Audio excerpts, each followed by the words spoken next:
Hey guys, I share coming at you today in Raid Shadow Legends. Welcome to the video, guys. Glad to have you here. Hopefully all is well with you. If not, sending some love your way today, especially if you need it out there.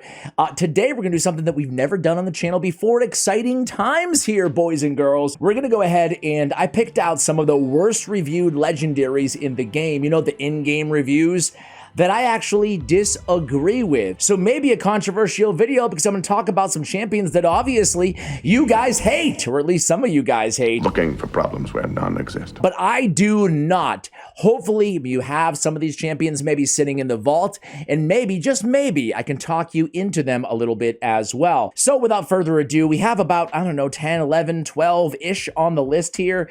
I wanna start out with an honorable mention.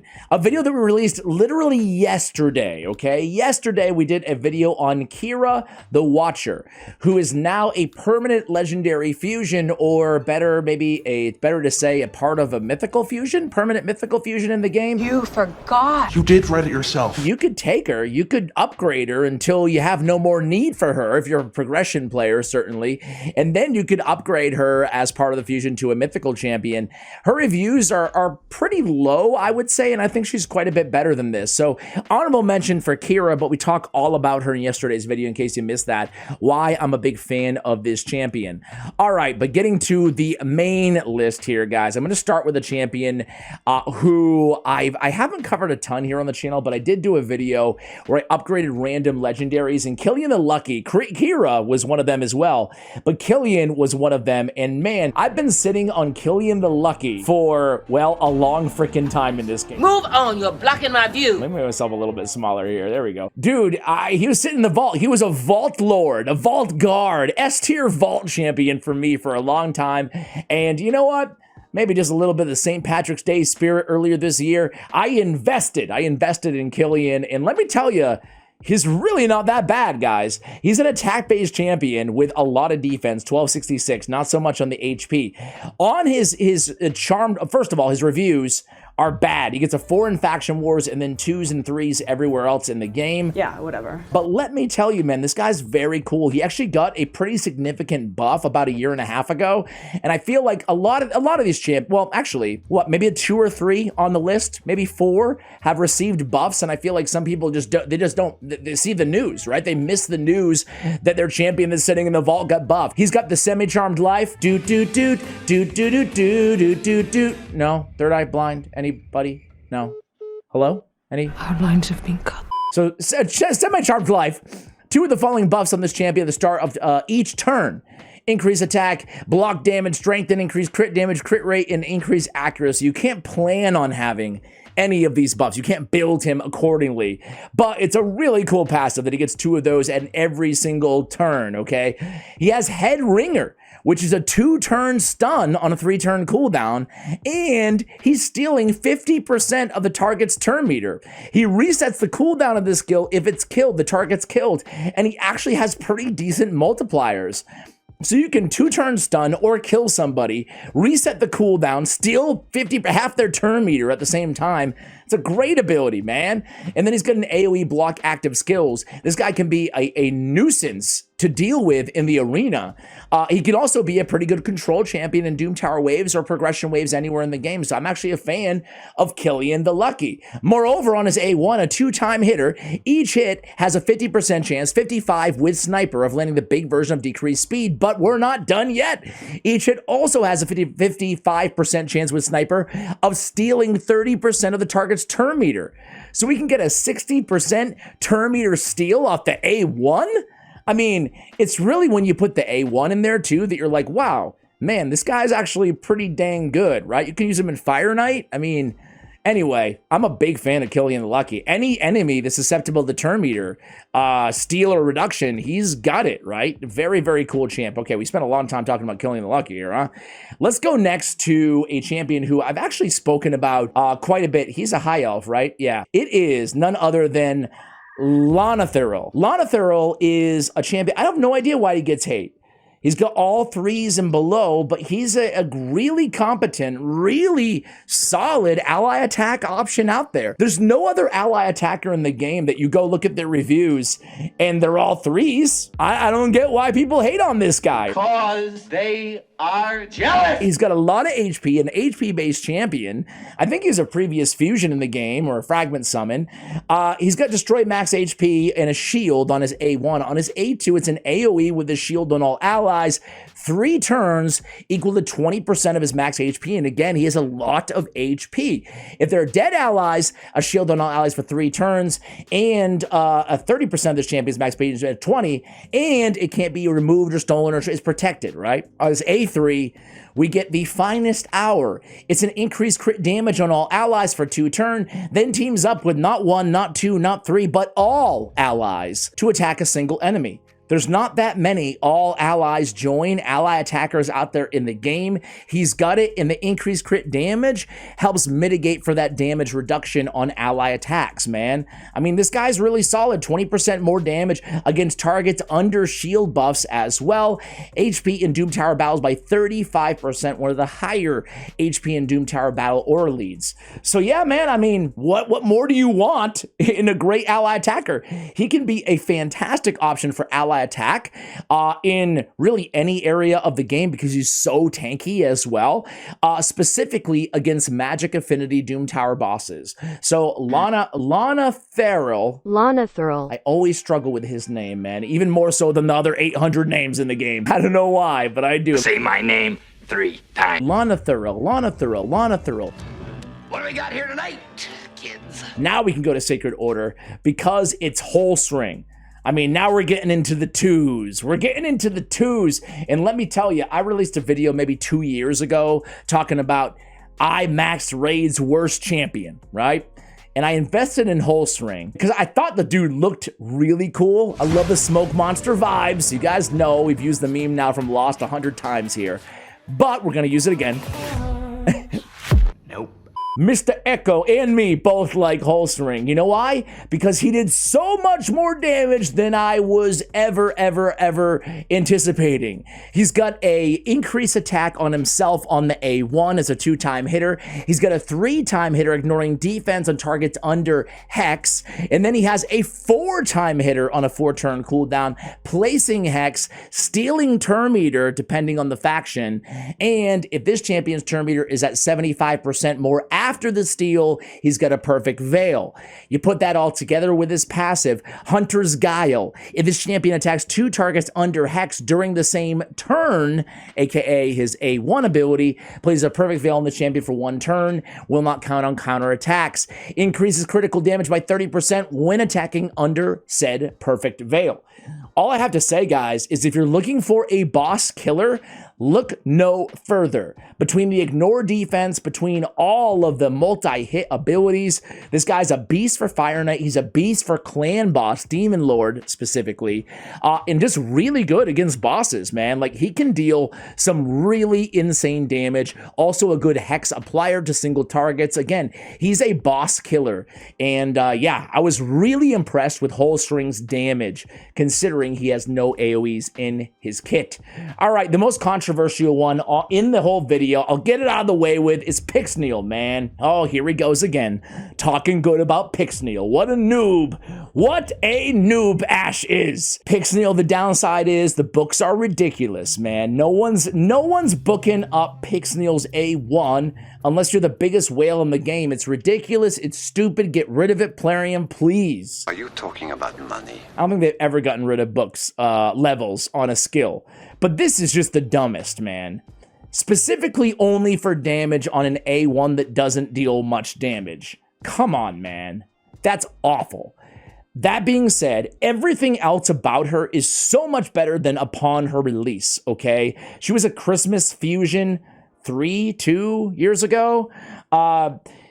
She has increased defense and a continuous heal on a 3-turn cooldown. You can ignore the rest. I mean, she's attacking enemies under freeze and placing the big version of weaken, which is handy if they're under freeze, which they usually are if she's on the team, okay? On the A3, it used to be like, attack a few random enemies or at random or whatever the heck. Now it's a straight up AoE 100% freeze on a 4-turn cooldown, right? Which is great. Again, the books are an issue here. Or at least there's only 2 levels on the A2, but come on, man. Again, with that A3. And then the passive, right? She's immune to freeze herself. Fills his champion's turn meter by 25% every time an ally receives a freeze. So she's good going against freeze opponents, Ice Golem, Frost Spider, Torments in the arena.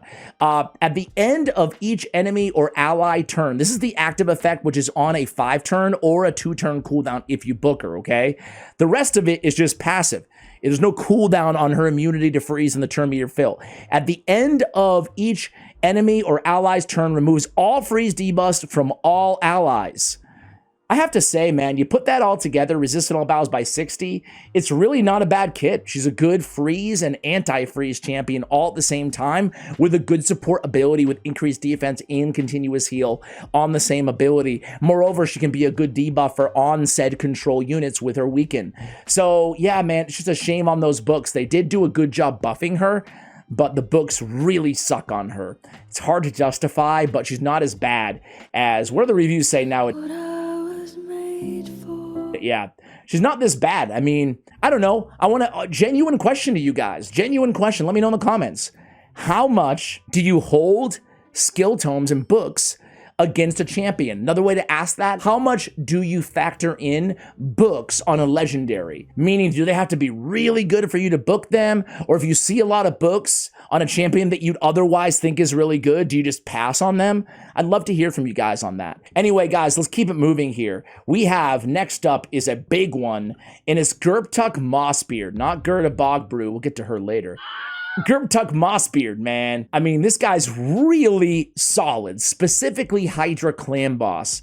He kind of sucked. I thought he sucked. Some people liked him even before his big buff, but his kit made no sense at all, okay? It was cleansing even poisons. The whole point of his kit is he's supposed to be putting poisons on allies to get more damage from his passive. Allies under poison debuffs inflict 7.5% more damage, stacking up to 30, okay? Now he has on his A3 3 weak versions of poisons on all allies for 3 turns on a 3-turn cooldown. They can't be resisted or blocked. So what this does is it activates that passive for more damage. Now, 30% more damage on, you know, a Trunda is going to be just absolutely massive, right? Not just Trunda, but whoever your nuker is, a Royal Guard, a Husk in Hydra Clan Boss. So it's a great ability, but there's more, right? That's not enough just to justify using the champion or building the champion, but he also has block buffs on for 2 turns on all enemies, aka Hydra heads. I don't know about you guys, but I'm never going into Hydra on any of my teams without a block buffs champion on my squad. He's got it on a 3-turn cooldown on that same ability, right? And then last but not least, Druidic Boon is a full cleanse, except for his poisons, right? Which is good. His poisons used to be, by the way, the big version of poisons, and they just melted your champions way too fast. So they changed to the small version, which is another really key buff on this champ. He heals them by 30% of their max HP, and then places a shield on them, right? Now, the cool thing is, single target, but it's a 2-turn cooldown when you book it up, right? So, really reliable and solid. He also has a continuous heal for 1 turn on all allies, big version, under poison debuffs on his A1. That's a guaranteed buff on his A1. That's the big version of continuous heal, which essentially mitigates the poisons, okay? So, the poisons, you don't have to worry about the damage, you know, for the most part, because he's going to mitigate with a continuous heal. He's got a great support ability, and then he's got the block buffs, man. Gurptuk is very good now, way better than all of these stinking ratings here. What do we have here? 4.2 in Hydra. At least they give him a good score in Hydra, but, you know, you pull a Lego and you look at the ratings and this is all you see, you're not going to be excited. If it's the first time you're pulling Gurptuk and you need, you know, this sort of a skill set, especially again for Hydra, you've got a good champion. Guurda's right there, so we might as well talk about her, and I already spoiled the surprise for you guys. That Guurda made the list. I actually made a video on Guurda, and I'm thinking I should probably delete it because I made a video kind of complaining about how weak she was when she was announced as a daily login champion. And frankly, I had just not used her enough yet, you know? I made a video, I think, the day that she went live, and I kind of learned my lesson there. She has a debuff spread on her A1, taking up 1 target and putting it on all targets with weaken. She decreases the target's turn meter by 10% if they're not under any debuffs. Not a bad A1. On the A2, it's an AoE with the big version of weaken, okay? After, if the weakens aren't played, she's bringing poisons. But the A3 is really where her kit starts to really shine. It's 100% chance of removing a buff from all enemies, and then 100% chance of placing 2 poisons on said enemies, and then she's removing 2 debuffs from all allies. That's a lot of buff removal and, you know, well, debuff removal from us and buff removal from them. You guys get the point. Oh, no, I don't think so. So it's a really good ability. Whenever an enemy receives a debuff, their turn meter is decreased by 3%. This is a very underrated part of her kit, you know, especially considering if you have a whole team of poisoners or something like that, you know, whatever it may be, whatever debuffs may be out there, put her with like a Contra or the Cyclone, just pumping out billions of debuffs out there. It's like a mini, I don't know, it's like a reverse anti-temporal chains. It's a really cool ability, and she can solo a lot of content. She can solo Ice Golem. She can solo Dragon, similar to the way that Bad L can, right? So it's she's not a bad champion. She's not S tier, but she's not, you know, she's not awful. She's not as awful as people were saying, one of the worst legendaries in the entire game. She's far from that, in my opinion. All right, next up, guys, is going to be, I feel like I always mention this guy, and I hope word's getting out there because Vergumkaar's very good after his buff. This was probably one of the most significant buffs that I have seen Plarium do in recent memory. A massive rework to this dude. He's now a very special champion because he has a stun on the A1. Well, that's not the only reason, but he's very tanky, right? To me, Vergumkaar is the ultimate progression champion now in the game. You know, you're not going to see a lot of action in the end game outside faction wars, solid faction wars, even in speed runs. But anywhere progression wise, this big slug is going to help you out now. He's removing provokes and another random debuff from all allies on a 3-turn cooldown. Removing one debuff, I mean, provoke's nice, right? But removing another random debuff is very solid. He has increased defense on all allies, also a shield on all allies, 20% of this champion's max HP, which scales very well at 22k. Very good ability. Crushing Trample, they reworked this whole ability too. It's now an AoE that removes a random buff from each enemy. Also has a 100% chance of removing 2 random buffs from each enemy. So it's an AoE on a 3-turn cooldown, 2 buffs from each enemy. That's very good. Also has a chance of placing 100% heal reduction and 100% or 60% defense reduction for 2 turns. So it's an AoE decreased defense, heal reduction, 2 buff removal, and attack. Man, that's very good. Very good ability. He's immune to provoke. He fills his champion's turn meter by 20% every time they attempt to provoke this dude. And again, he's really tanky. I think that Vergumkaar is just, I mean, you're getting a champion with a 3-turn increased defense, a 3-turn decreased defense, and then a lot of shields and buff removals and all the good stuff. Cleanses.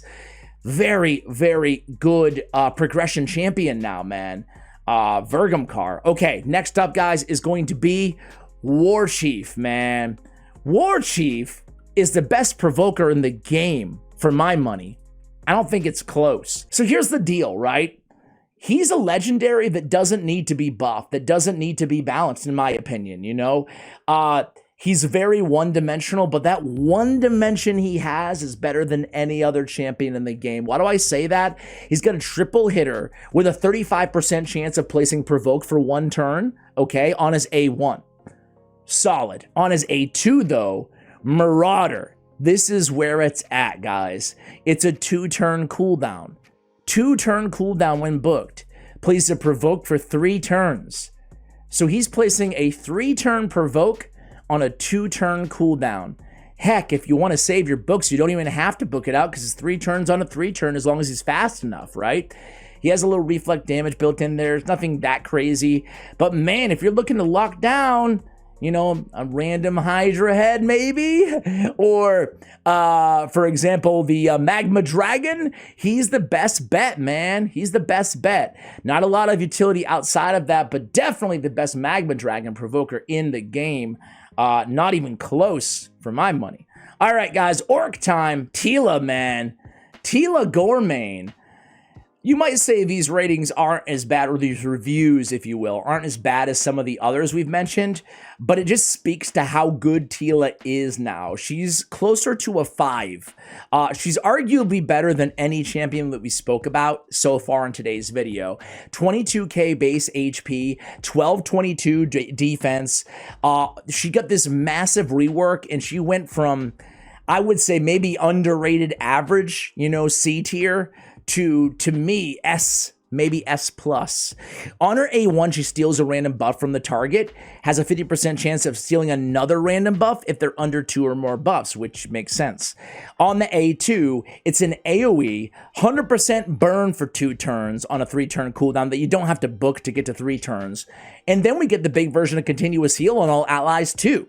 So we get the burn and we get the continuous heal. So she's got heals, she got damage, and it's an AoE attack on top of that. She's HP based, so it scales fairly well.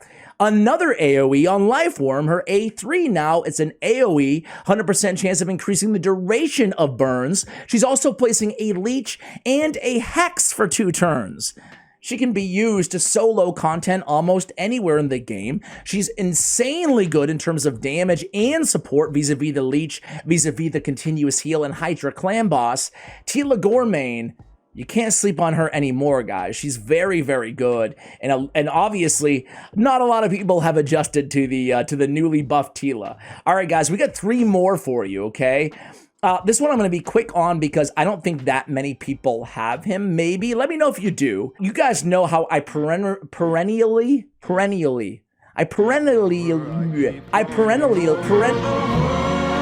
I always say that Doom Tower hard bosses or champions need a buff, right? But there's one that doesn't, and he has awful ratings, and it's Vasal of the Seal. Vasal of the Seal is a very good HP-based legendary champion, probably one of the better Doom Tower hard champions. I'd put him after Euros of Soul Cage. After that, though, I mean, he's really freaking solid. Maybe Basata. But I digress. He has a burn on his A1. 2 turns if they're under True Fear or Decreased Attack, which he has on his A2. But still, I hate that it's predicated on Abyssal Seal. Isn't that the same exact thing as Abyssal Gaze? Okay, my bad. All right, on the A2. Infernal Darkness, 3-turn cooldown when booked, an AoE attack with True Fear and Decreased Attack. True Fear is the best form of fear, obviously. They got a 50% chance of losing their turn and that skill being put on cooldown. Decreased Attack is obviously great for damage mitigation. But if that was it on his kit, I'd still say he needs a buff. That's not enough to justify. But his A3, Demon Possession, is frankly it's one of the best heals in the game, you know? Balances HP of all allies, be brought to the ally with the highest HP. After balancing, he gets an extra turn, so this is on a 4-turn cooldown, but that extra turn is going to bump it to a 3-turn. Moreover, that extra turn throughout a longer battle can go to the A2, so he can keep True Fear and Decreased Attack up almost all the time. On his passive, he has some damage mitigation and damage increases. Again, I'm not going to go over too in-depth here. He has HP in all battles by 33%. Yeah, I mean, when you get Vasal of the Seal, he's a lot better than these reviews would indicate. Next up, guys, is going to be Crypt-king Graal. I was late on Crypt-king Graal, man.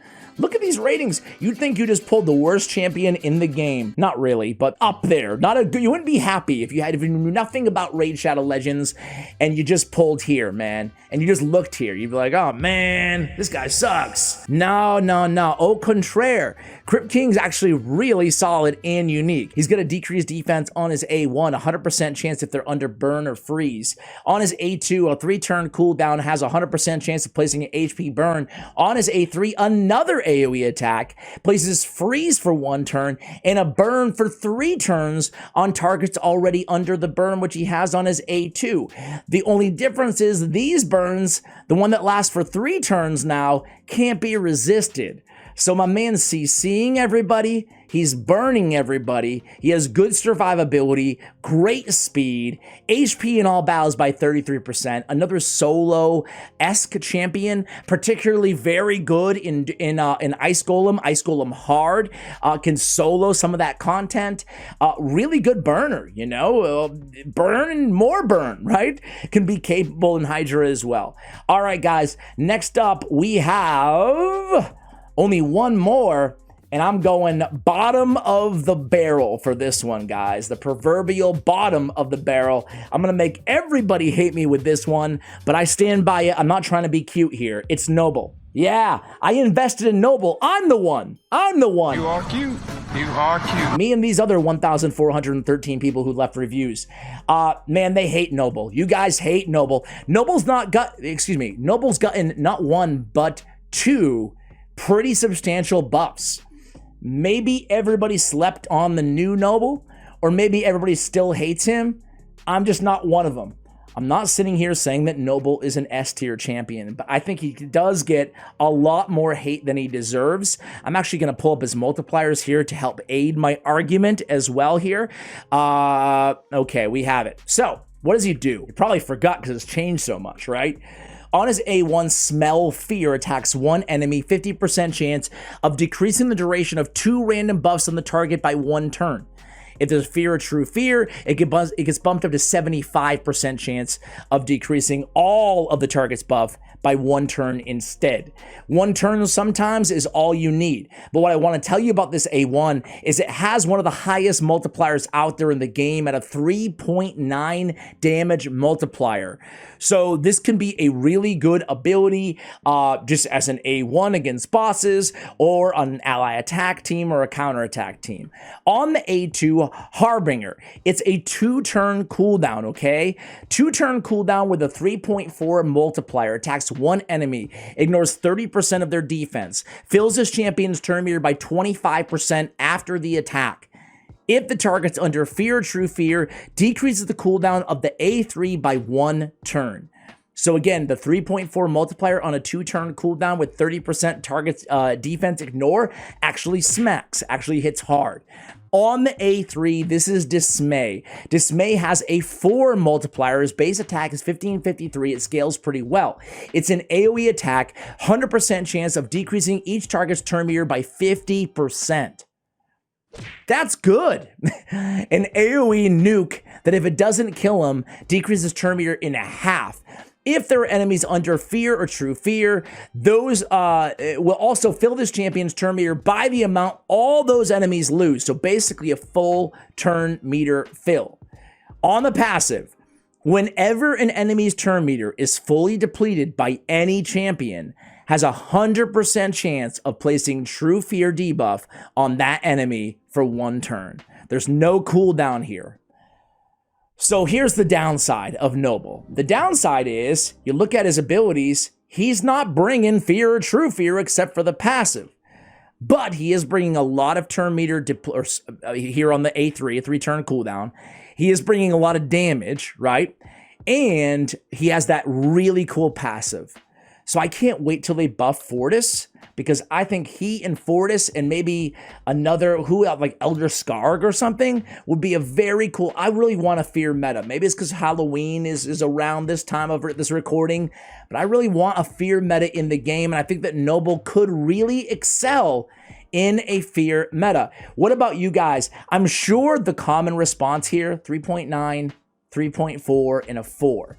I'm sure the common response is going to be, yeah, if they gave him a Fear on this ability or something like that, it would make him a lot more viable, and that's absolutely true. I agree.